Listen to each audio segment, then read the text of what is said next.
Jatend migao mar arita Kipchumba Murkomen onyiso luoro ma medruok mar riwruoge mag njore masawa ma piny Kenya kaluwore kod timbe njore manoneni kinde ng'anyo mane one pacho ka.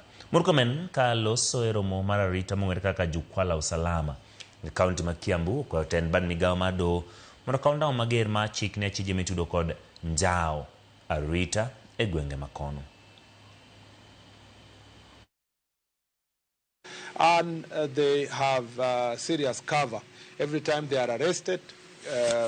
Either politicians threaten public officers, or they organize demonstrations in the name of protecting them. We want to ask the judiciary, the office of the DPP, to continue to be firm.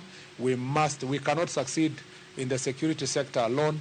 This sector of law, justice and order, or justice, law and order, can only thrive if we work together as a team, and we invite our judges, magistrates to take very serious stand, because a resurgence of gangs in the county, different formations of different gangs, is not going just to affect the people of this county. It's going to compromise our national security. In terms of thriving of this illegal business in wines and spirits, one of the thriving factors is conflict of interest.